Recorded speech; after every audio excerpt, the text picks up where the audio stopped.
So what are amyloidosis? It's not one disease, it is really multiple diseases. It is what we call a protein disease, which results from the accumulation, but not of regular protein, but what we call misfolded proteins. They accumulate into fibrils, and the fibrils are usually in organs, sometimes they can be isolated, and they can affect really the organ function. However, we don't have only one type of amyloidosis, we have roughly 30 different types of precursors. As I said, really they accumulate into fibrils, and how do we diagnose them? They bind a stain called Congo red. All the amyloidoses have a beta-pleated sheet, and it is the one which really leads to the diagnosis. So what do I do here? One moment.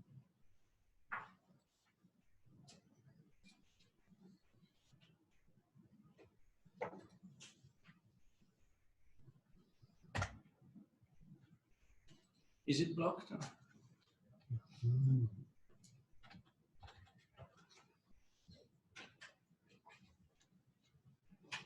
Is that your slide? That's my slide.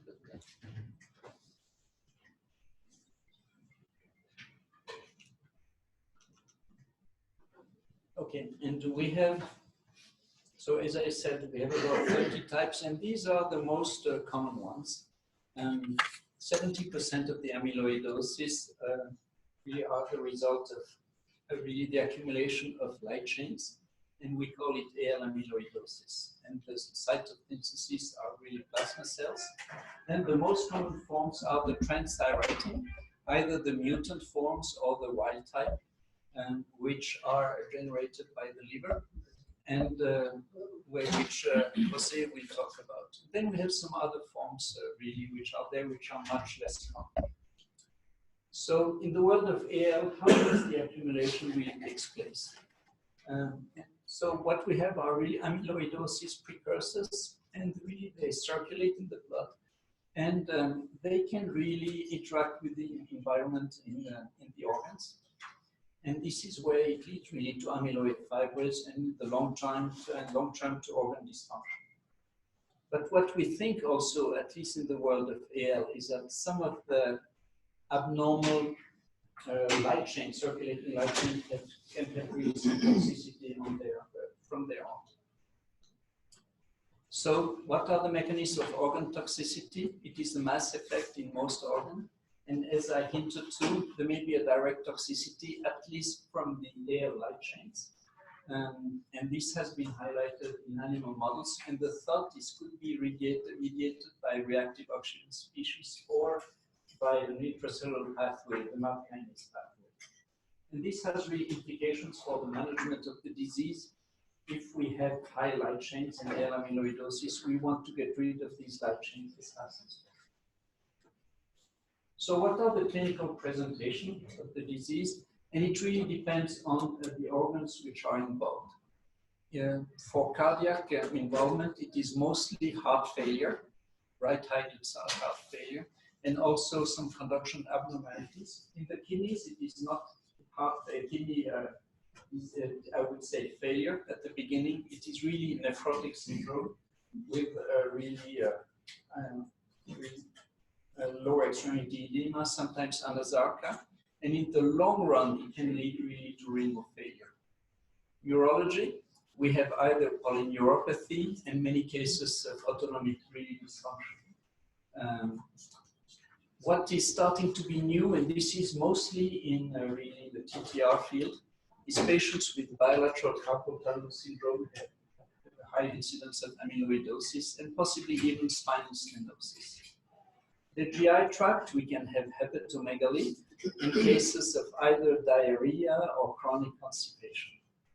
And finally, rarely we see involvement of the musculoskeletal system. Patients may have shoulder pad, and what is classic, which we see rarely, really macroglossy. So as you see, there are very different organs which are involved, and the difficulty really in many of these cases is to what can lead us really to the diagnosis, what type of symptoms really are really, I would say, important for the practicing physician. So all amyloidosis do not have necessarily the same type of presentation. AL amyloidosis involves mostly the heart and the kidneys, and to a lesser extent the liver and the peripheral nervous system. The TTR amyloidosis, especially the wild type, affects mostly really the heart, possibly a little bit the nervous system. And the mutated forms, the familial polyneuropathy, have a combination of cardiomyopathy and of really polyneuropathy. So there was an interesting study which was published last year by an amyloidosis support group, and it really reported the symptoms of patients. And what you can see with AL, and what you can see, the majority really had mostly fatigue. Then about 70% had shortness of breath and swelling. And a significant proportion had also dizziness. What is interesting is to see their pathway. How much time and how many physicians did they need to see before they had a diagnosis? And what you can see, really 25% approximately needed 6 months for a diagnosis. An additional 28% needed almost a year. And obviously the other ones needed a longer time. I think the median time was about 9 to 10 months. The number of doctors seen before the diagnosis can be really quite high. As you see, approximately 50% of the patients needed to see 3 or 4 physicians. And the number of specialties also really increased. So it is really a frustrating diagnosis for patients. Patients know something is not going well, and they go from physician to physician. Finally, the constellation of symptoms or of laboratory abnormalities leads somebody to the diagnosis. But it can really be long, and it is a problem mostly for AL and with really heart involvement, as I will show later. So, what are the steps required in the amyloidosis diagnosis and workup? The first thing, as I mentioned, is disease awareness. And the second thing, when you suspect it, we need a biopsy proven really step, and this is done with Congo red staining, either in the fat pad or in some organs. Then we need to do the amyloidosis typing. Do we have AL or do we have TTR? This is essential. We don't want to give chemotherapy, for instance, to a TTR patient. Once we know we have amyloidosis, we need to determine the organ involvement. In some cases, we have only localized disease, which doesn't need to be treated. But in some cases, obviously, we have multi-organ involvement. And finally, once we have the diagnosis of in particular, we need to have a risk stratification, assess implications for the treatment. So diagnosis, as I said, it requires Congo red staining.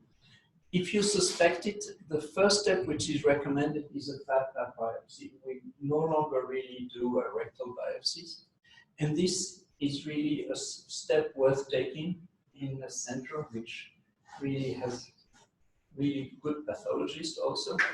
And if the results are negative, if you still suspect it, then you can do an organ biopsy, either the kidney, the heart, or the liver. Then how do you confirm the amyloidosis type? For a long time, we're doing mostly immunohistochemistry.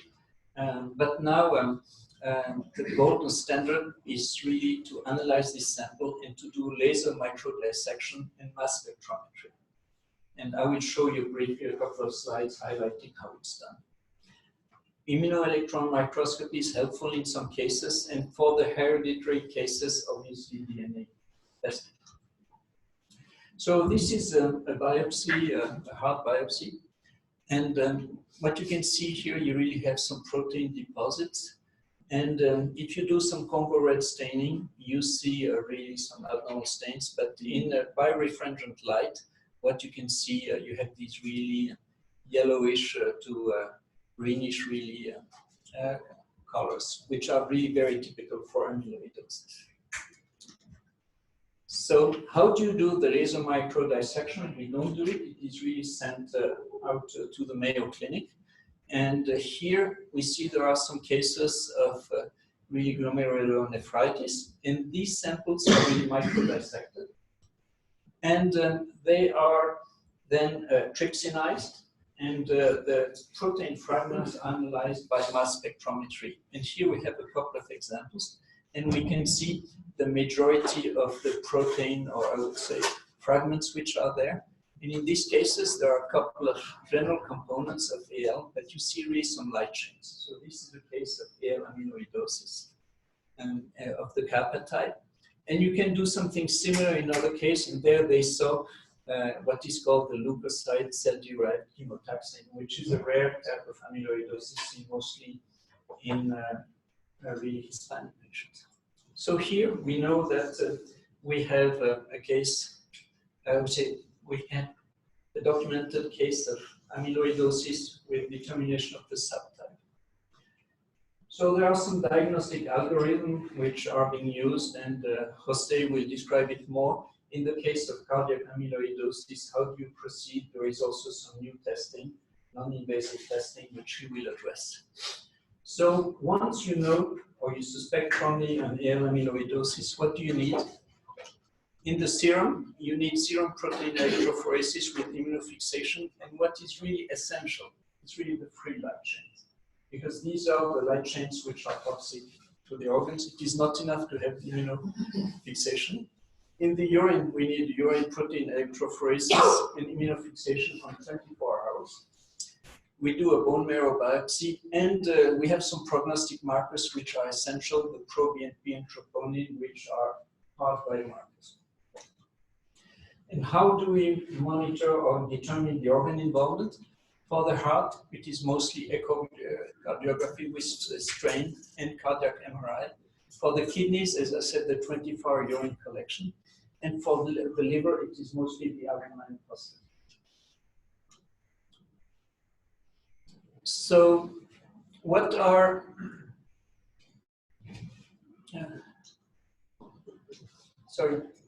now I'll be discussing about AL, I'll be discussing about some of the prognostic factors and the treatment. So what is the prognosis of AL amyloidosis today? This is data coming from Italy. They have a large national really center. And the overall median prognosis is about 42 months. If patients have only heart involvement, it is much better. Renal involvement, it is much better. However, if you have heart involvement, it is really, really much worse. As you see, 25% of these patients really die at 3 months, and the median survival of this group is about 4 to 6 months. And what the field has done over the past few years is really identifying some biomarkers, and obviously when you see this, the biomarkers should reflect really the heart condition. This has been seen. There are 2 biomarkers which are used, the TNP and the pro-BNP, which are really the best predictors of overall survival, and also indirectly of treatment-related toxicity. And they form the basis of what we call the Mayo score, and it has been refined now with the addition of the free light chains. And you can see the results from the Mayo. And here we have a large group of patients, and you can re-stratify them. Either they have no abnormal prognostic markers, or they have increased troponin and pro-BNP and light chains. And the patients who have all 4, they have stage 4. The median survival, as you say, is about 6 months. If they have no involvement or only 1 abnormal markers, you see their prognosis is really much better. And we determine that score in all our patients. The second score is really the renal one, where we can determine the likelihood of really patients progressing to renal failure. And the 2 biomarkers which are used is 24-hour proteinuria and GFR. And by the side, we also know that if patients have a high number of plasma cells in the marrow, they have worse prognosis. So this is really data published by Palladini for patients with renal disease. If they have proteinuria of less than 5 grams and the GFR are more than 50, the likelihood of getting into dialysis is very low. If they have both, the median time to progression to dialysis is really 7 months. So now you know you have a patient with AL amyloidosis, you know that he has organ involvement. Obviously, what we would like is remove the light chains. And for that, we use really entire multiple myeloma strategies, either with standard dose chemotherapy or with stem cell transplantation. Stem cell transplant for a long time was the only treatment that documented really activity. What we know, the overall survival correlates with the quality of hematologic response. However, we know that the organ function really improves extremely slow. Very often, really patients really either cardiac function or renal function improves after 1 or 2 years. It really takes a very long time. The problem which we have with this treatment is the toxicity, especially with transplant in patients with poor heart function. They are very sensitive to really the side effects, and they die, especially really after transplant. So we must weigh the pros and the cons. So this slide shows the benefit of reaching complete response. Large group coming from Europe. And what you can see, if you reach a complete remission, patients really have an 80% chance of survival. If you have no response, the median survival is much shorter. And knowing that, again, the median survival of these patients is 42 months. And if you have even a VGPR, what you call a 90% response, you still have a really better prognosis. So the quality of response really counts. So what are the two options? As I said, transplant. And for a long time, what was being done is giving patients high-dose melphalan, followed by an autologous stem cell transplant. And that was really the standard until 10 years ago, but we knew it was associated to a high death rate, up to 20% of the cases. But the outcomes were pretty good. The complete response rate is roughly 40 to 45%. And if you look at the long-term survival in these patients, it is quite good. As I said, the median survival is about 42 months as a whole. However, in that group, for the whole group which is transplanted, it is not that improved.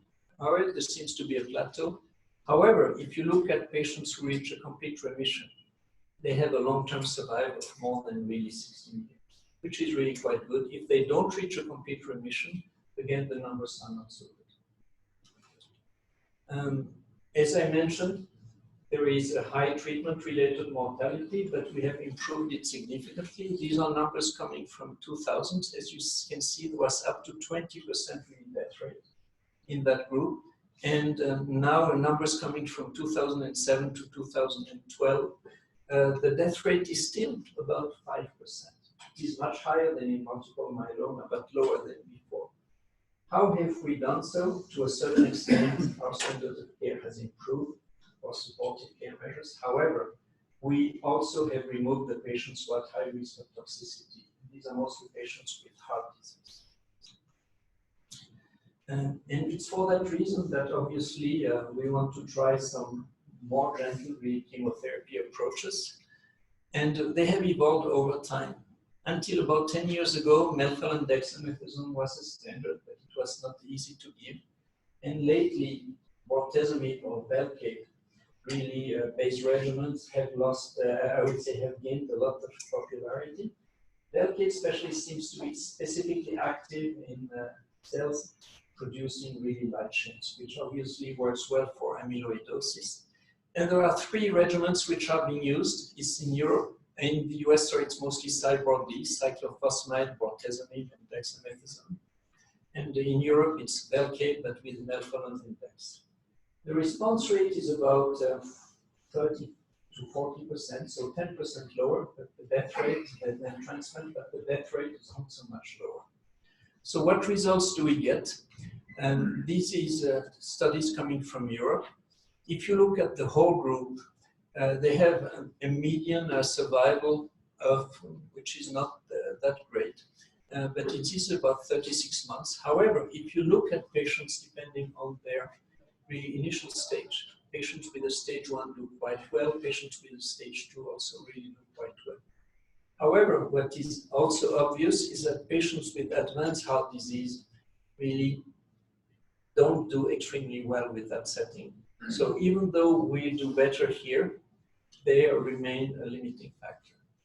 And the role of complete remission is still important. If you look at the CR rate of patients after Cyborg D, if you have a complete remission, you have really a much nicer survival, as opposed to patients who have no response.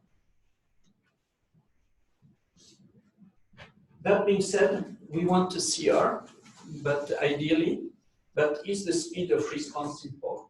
And lately, we've had some interesting results which came from the UK.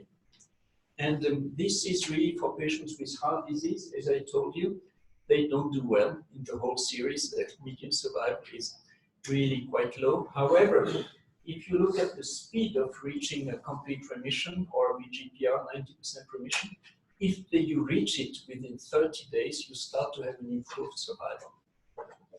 And this is a really, so that's, yes.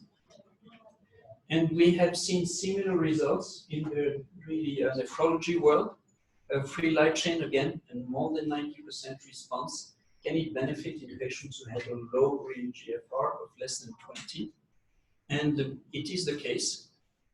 This is an overall survival curve. If you reach that within more than 90% response within 90 days, you have an improved survival.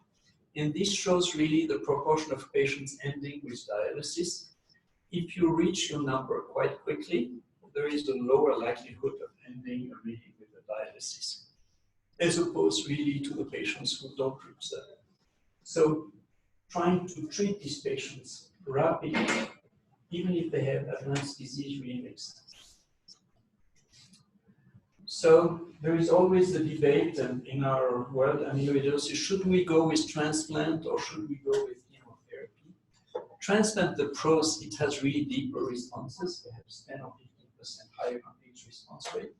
And we have long-term follow-up data. On the other hand, we have very high mortality rate. And the modern chemotherapy have deep responses and low mortality. However, we don't know how durable they are. So we have some novel approaches. Where do we go from there? In the world of chemotherapy, daratumumab is a monoclonal antibody which is quite active in relapsed multiple myeloma, but also in newly diagnosed. Then it is on plasma cells, so obviously it is a good target for amyloidosis.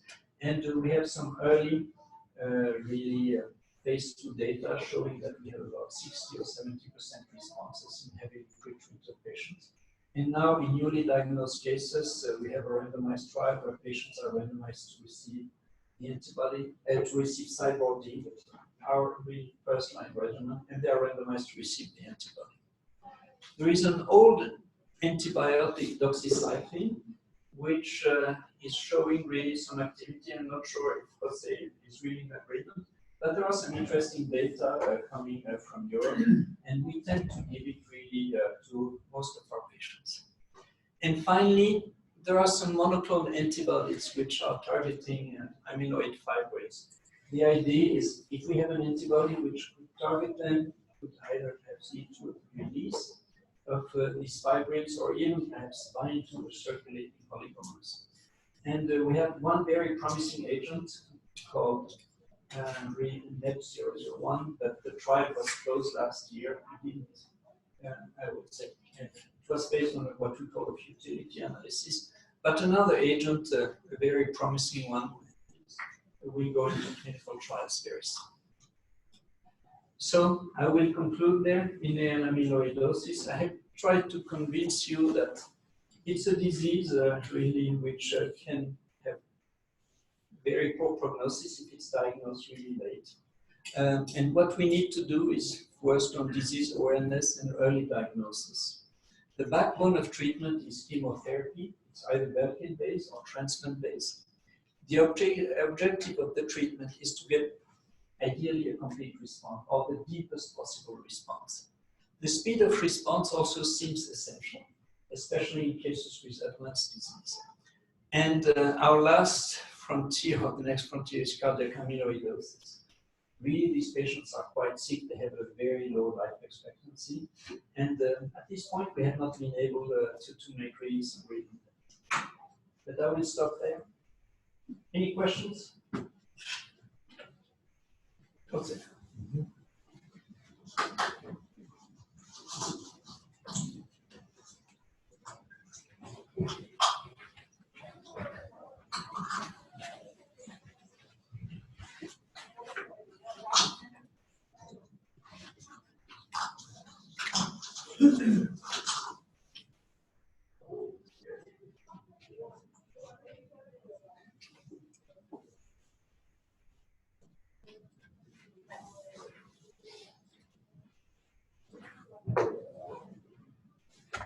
Well, thank you for the invitation.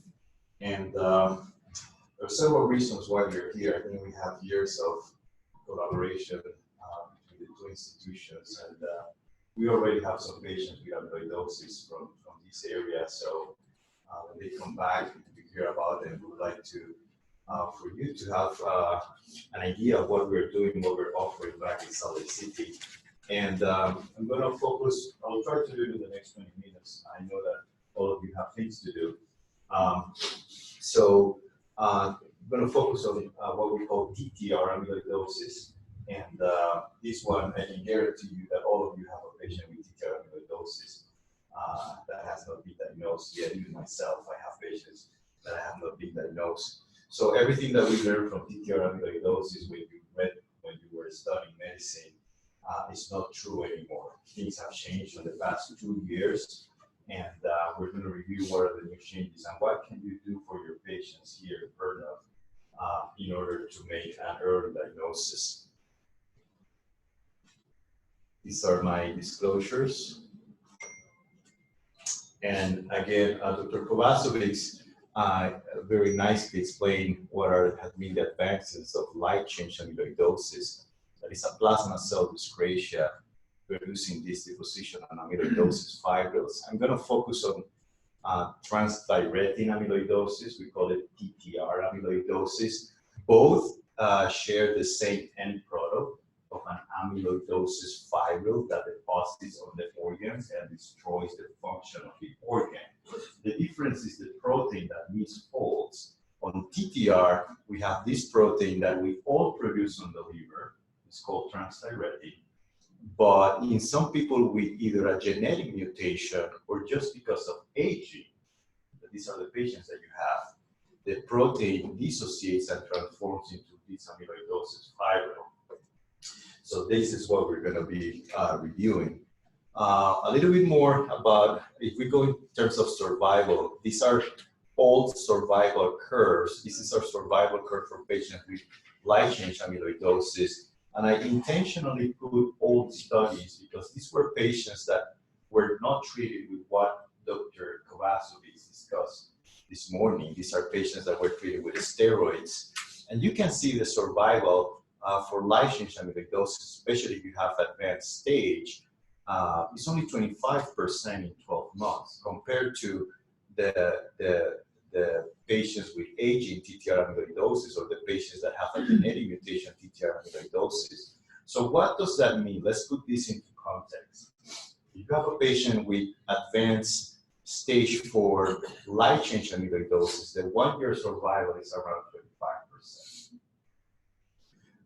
Compare that to the 1-year survival for metastatic stage 4 colon cancer. And now compare that to the 1-year survival of metastatic stage 4 breast cancer, 50%. So what does that mean? Let's see that. Sure, if I can. When you have an echocardiogram or any picture about amyloidosis, this echocardiogram really does not tell you if the patient has light chain or TTR amyloidosis. What does that mean? That this patient can have a survival of 25% in 1 month, in 1 year, right? So it's a medical emergency. So what happens when a radiologist sees a mass on an X-ray or a CT scan? What does the radiologist do? He grabs the phone. It's not only about typing the report, I see a mass on the CT scan. That radiologist will take the phone and call someone and say, hey, I am seeing something that can be a very bad thing for this patient. The same message for the echocardiogram that looks infiltrative like this one. If you don't know if this is light chain or Dtr amyloidosis, it's a medical emergency. What I tell the fellows that work with us in Utah, if you see this echo, your next step is to get the phone call. You grab, you talk to the provider and let them know this could be something very, very serious, and send this patient to do some workup. So, I mean, you're asking, well, how am I going to make this diagnosis? I mean, if it is light chain amyloidosis, I mean, it can affect so many organs. It's a systemic problems. And then if you have familial or mutant TTR, predominantly affects the heart and the nervous system, causing a polysensory motor neuropathy. And then if you have TTR from C9 or wild-type amyloidosis, it's usually moderate doses, predominantly cardiac. But, you know, for teaching purposes, I mean, we can spend a lot of time discussing what are the key features, at least for Dtr amyloidosis. But for a matter of time, we're just going to focus on 3 today. So if you have a patient with heart failure, especially heart failure with reserved ejection fraction, ask that patient about spinal stenosis. You have back pain? You have back surgery? Oh yeah, I have spinal stenosis, I had surgery. That's amyloid depositing on the lumbar spine. Ask those patients for carpal tunnel. Oh yeah, I had carpal tunnel 5 years ago, but I was not short of breath at that time. So it's something different? No, that was the earliest manifestation of the amyloid deposition. I can guarantee you that all of you in this room have a patient with carpal tunnel or spinal stenosis and heart failure. If you look for it, you're going to find it. Does that mean that everybody with spinal stenosis and carpal tunnel have amyloidosis? No, no, but a great majority of them do. So how much time does that take of the review system? 10 seconds? 15 seconds to ask if they have spinal stenosis or bilateral carpal tunnel? You will, if you ask for this, I can guarantee to you that you will find it. Dr. Kovacsovics and I have been teaching about awareness about amyloidosis in multiple sessions for several years, and these are the referrals that we're getting. The carpal tunnels, heart failure. So there's many other things that can trigger an amyloidosis evaluation, but these ones are going to help you. So on the echocardiogram, just briefly, at the top we have a normal echocardiogram. At the bottom we have a heart infiltrated with this amyloid deposition, and you can see how thick is this ventricle compared to this one here. And all of this thickness is not muscle. The heart is thick, but it's not muscle. It's full of amyloid. So that's why you see that it's not moving well. You see how this moves and contracts? This is not contracting. There's also pericardial effusion. And if you do strain, that is the measure of all the contractilities of the hearts of the walls of the heart, you will see that the apex here contracts better than the base of the heart. And you can see this here on strain. We call this the Japanese flag or the cherry on top. This is the only cardiomyopathy that produces this phenomenon. You see these, think about amyloidosis. So we have been talking about this area here that doesn't move, right? So what happens if you do an EKG of that area? How does the EKG is going to read that? It's going to read it as an infarction. And if you have an EKG that is showing you an infarction, and the patient, you ask him, when was your heart attack? I've never had a heart attack. Really? Your EKG is being read here as an old myocardial infarction. The EKG is reading that part of the heart that's not moving, and is interpreting it as a heart attack, but it was not a heart attack. It was in order to have a Q wave, usually these patients have some history. So cellular infarction is one of the most common presentations. You can see the Q waves in inferior leads of the EKG. Also, you can have low voltage. You can see how narrow are these voltages here. And you say, but I mean, that heart was very big. It should be higher voltage. Well, this is not a thick ventricle from hypertension or from hypertrophic cardiomyopathy.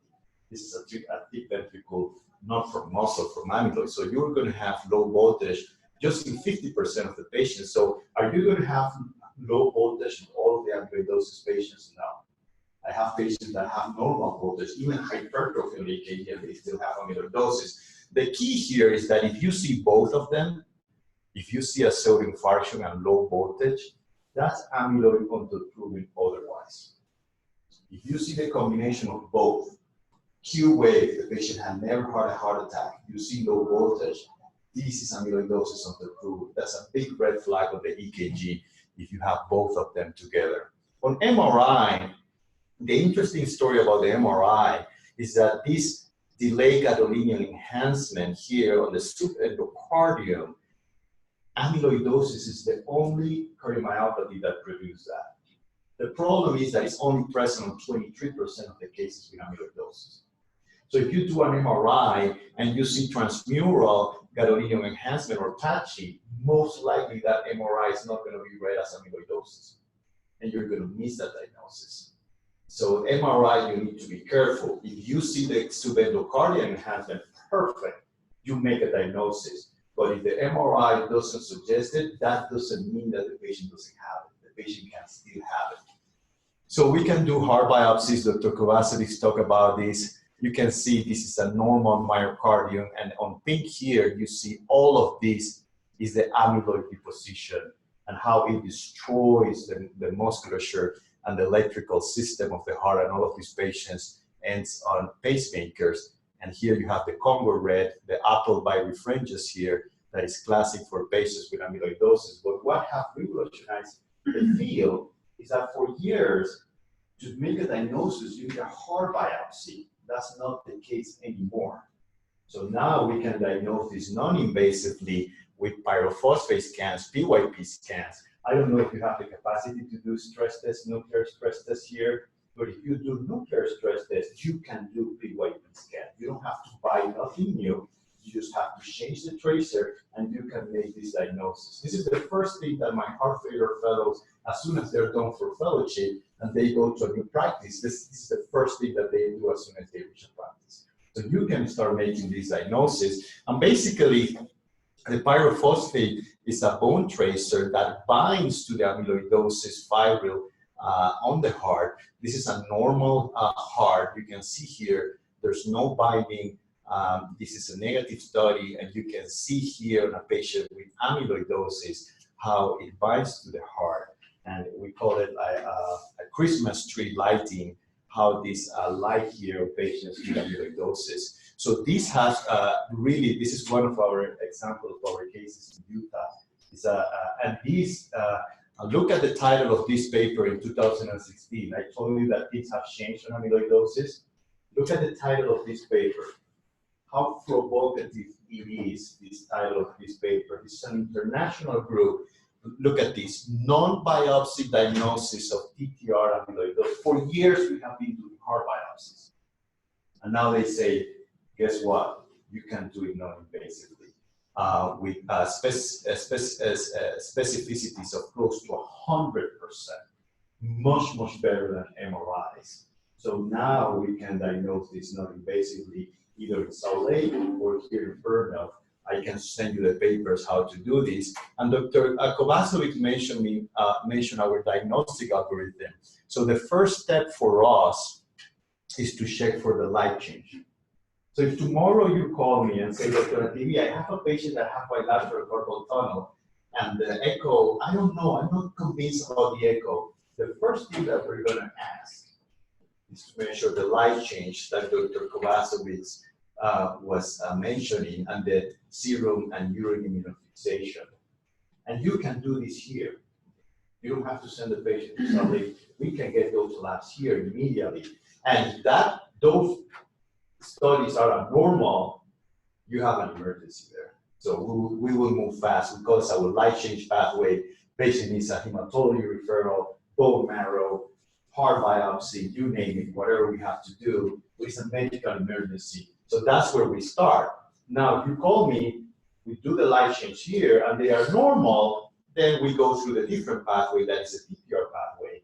If you have PYP scans, you can do your bone scintigraphy.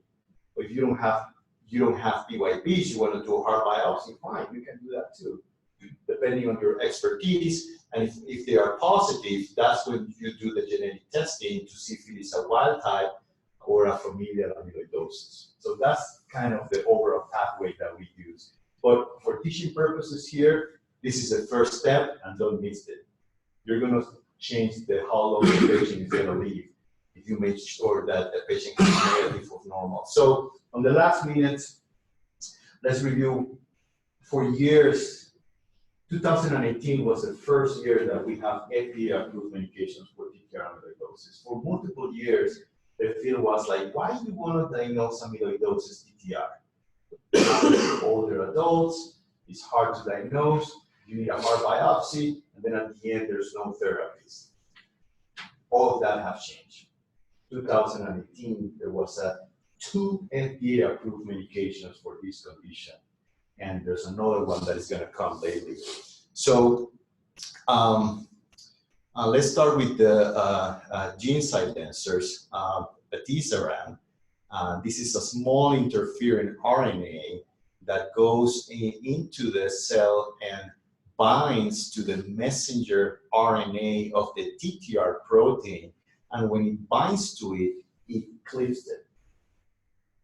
So there's no protein synthesis of Dtr. Your body stops producing the synthesis of Dtr.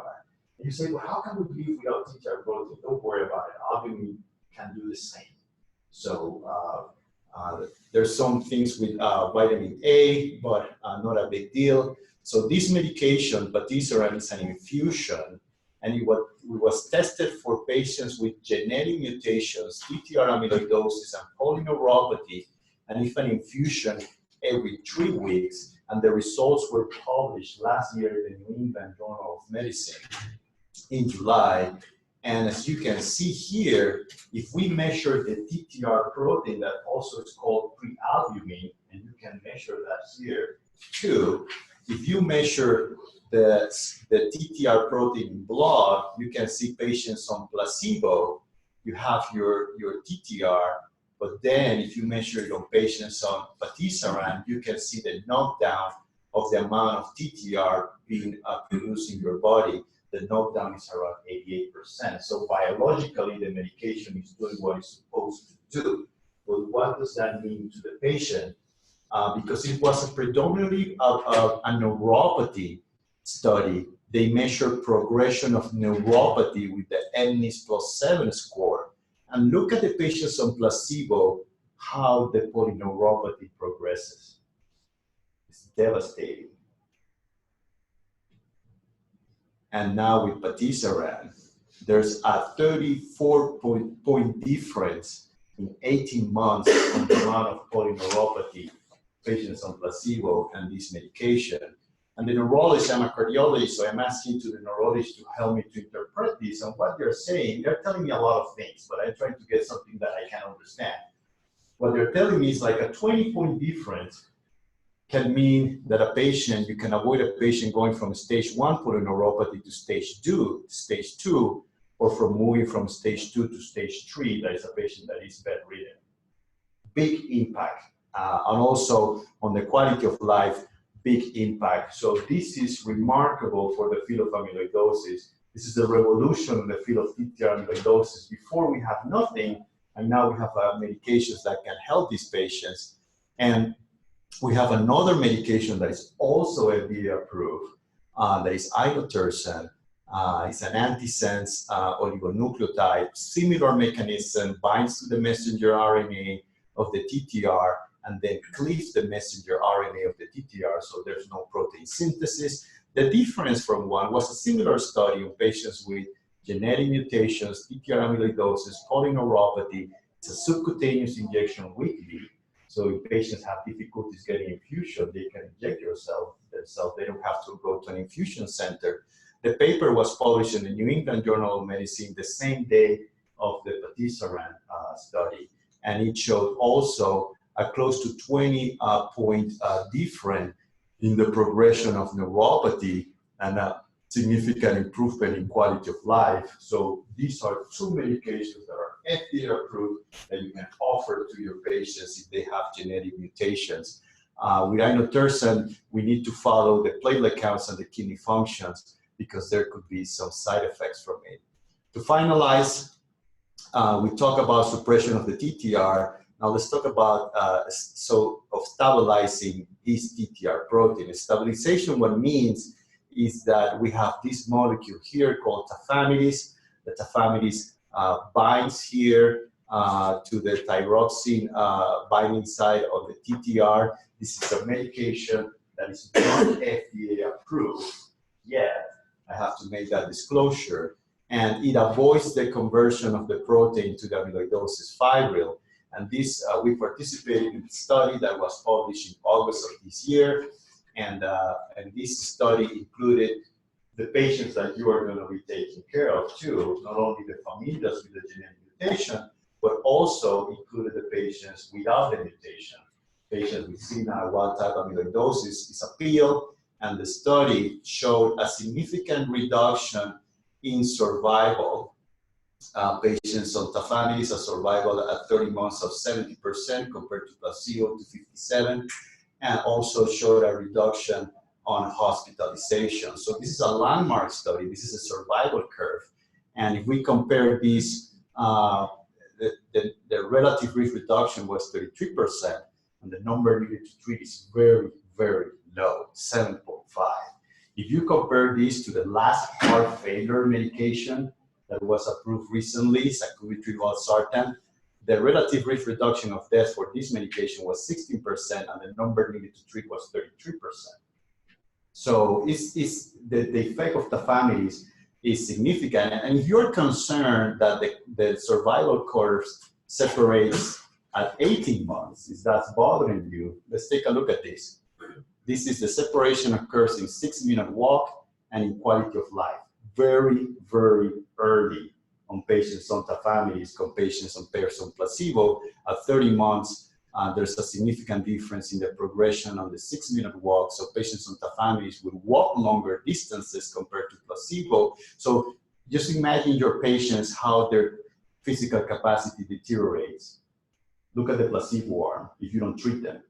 What happens to their physical capacity and their quality of life? They continue to progress and evolve, and now we can put kind of a break of that progression. And I think that that's probably the end. In the future, Dr. Kovacsovics mentioned some studies that we would like to bring to the University of Utah. Here in purple is the amyloidosis fibril. The idea is to get monoclonal antibodies that can clear that fibril, because the patients always ask for that. Dr. Nativi, okay, you're going to treat my protein, but what are you going to do with that fibril that is on my heart?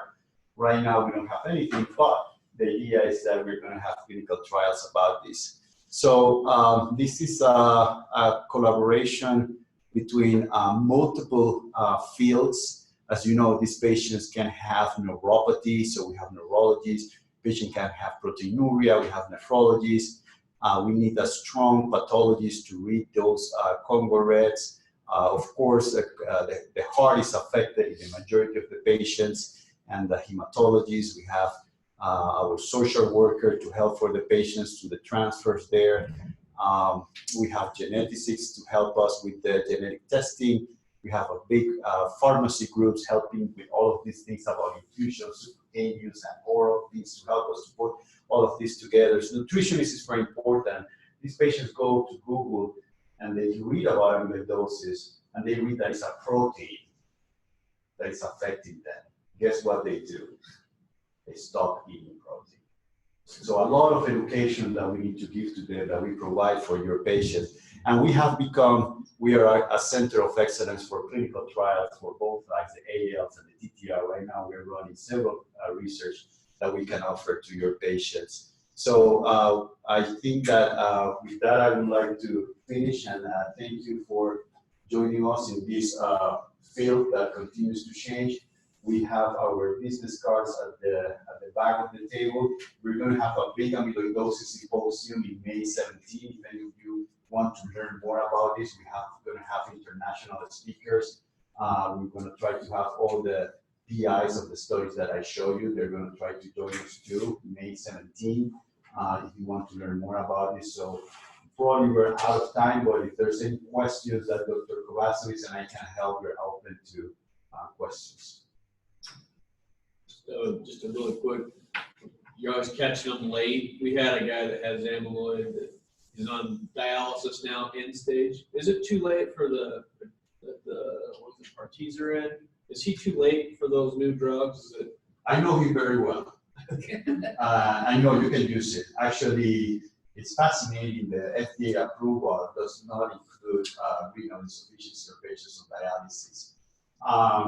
If it is too late, I think that to have an impact on him, I'm not totally sure if I have the data to answer that question. I think it's a great question. Like now that he's on, I think he's on dialysis, he's on inotropes.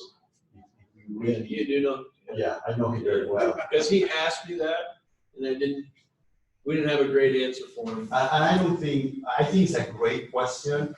But right now, by the labeling, you can use it. So you saw the progression of the disease. So he's going to get worse. So I have patients, I have been in this situation for other scenarios, like end-stage heart disease, destination therapies, LVAD. I mean, sometimes I have give 2 years of life for a patient that was supposed to be dead. And those 2 years becomes the best years of his life because now he spends more time with his family. Gotcha. So I am going to be biased to do it, especially because you don't have to get an exception. And you know, if I can avoid that progression of him, I will be biased to do it. But I think that is an open question that that we don't know. I don't know if you have anything. No, but the only thing I would like to say is that in some of our patients with AL, we have done organ transplants. There are some cases with very advanced disease, but who are otherwise healthy. Some are heart transplants have been done, and then have been followed by chemotherapy, blood transplant, and vice versa. In patients with end-stage renal disease who really have responded well to treatment, there are cases well documented of kidney transplant which have been quite successful. I don't think you have any comments, but if you have an end-stage disease, I would not rule out really some aggressive treatment. But obviously, it needs some clear consideration. Clearly, his other organ systems are in good order, and he's young enough, I would transplant. The question then comes, in different type of amyloid, do you do a liver and a kidney at the same time, or a heart and a liver at the same time? For sure, we always screen for that. So in some of them, yes, if the organ is too affected, it's not working, gets released for solid organ transplantation. Now we're doing that less. Now that we have options of therapies, that's less. But yes, we have to do it, and the patient is a good fit for solid organ transplantation for sure. What kind of numbers are in the population? How many people have wild type CTR? Do you have any idea about the number of people that we think you might have? We don't know because it was hard to do research because it requires a biopsy. So we think that it's heavily underdiagnosed, especially in the United States. The most common mutation for familia is on African Americans. So the problems that we're having with African Americans is that they come to your clinic, they have a thick ventricle, and then the systolic blood pressure is 170. So you start treating the hypertension, and you don't think about it, filter people, they could have that. So on DTR, now what I can tell you is that now that we're doing non-invasive studies, we know that in patients with heart failure with preserved ejection fraction, 13% of them have undiagnosed amyloidosis. In patients with aortic stenosis, all patients have thick ventricles, and we blame the calcified valve. Around 14% of them have undiagnosed amyloidosis. So we know from those two populations, but as we do more PYPs, and if you get into the PYP era, we're going to mass more of those. You can comment about the ALs, how many ALs patients incident. So there was a recent paper in the Mayo Clinic showing that the incidence is 1.2 per million, which is low. However, that would mean that in the US we should have 3,500 cases, which is still significant. And in our case, even with these low numbers, and to put our clinic into perspective, last year we have seen 100 referrals for amyloidosis, and roughly 25 had AL and 35 had Dtr. So, I mean, it's a very rare condition on both fronts. However, I think we can act on them. And I would just like you to start thinking about it, to rule it out. And if you diagnose one, or if you suspect it, please call us.